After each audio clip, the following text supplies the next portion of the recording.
Joining us now to talk about Tory's resignation is crisis communications specialist Julie O'Driscoll. Julie, last Friday night, John Tory held that press conference where he announced that he is resigning after having an affair with a former staffer. As a crisis communications expert, what did you think of his speech, and how would you have advised him?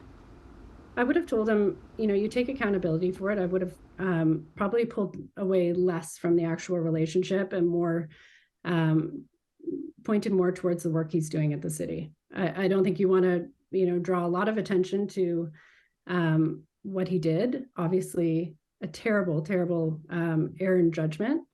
But from the perspective of what he said, I think he should have.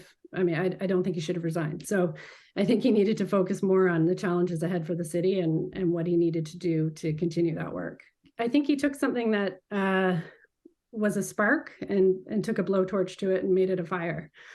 I think the statement from his lawyer to the Star story probably would have been sufficient for Friday night.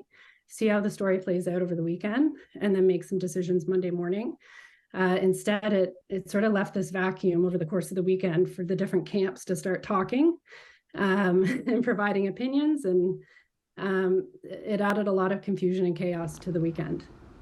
From a professional perspective, is having a consensual affair reason enough to resign as mayor? Do you think he could have just apologized and stayed on?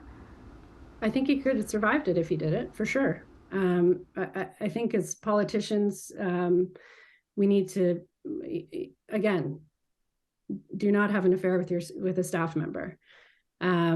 She hasn't filed a complaint to my knowledge, and she wasn't working for him as of last week. I'm not sure when she started her other position, but at the end of the day, he took accountability for it. He apologized, and Toronto needs somebody who can competently work with all levels of government, and John Tory was effectively doing that. From the perspective of what's going on in the city of Toronto right now and some of the decisions that have to be made, he took accountability for it. I'm sure he had to have a lot of really uncomfortable, honest conversations on Friday afternoon.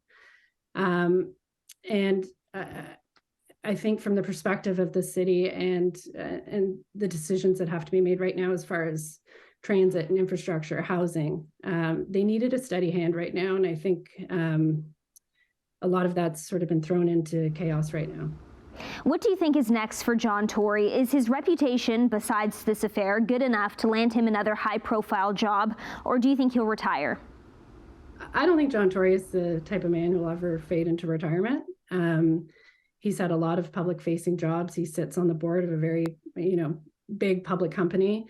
So I think John has obviously a promising future ahead of him. I think resigning last night, I think seeing through the budget, making sure that happened and came to a conclusion, I think is the first step for him in rehabilitating his public image. And as I said, I don't see him as somebody who fades into retirement easily. Thanks for joining us, Julie. Thank you. Thanks for having me.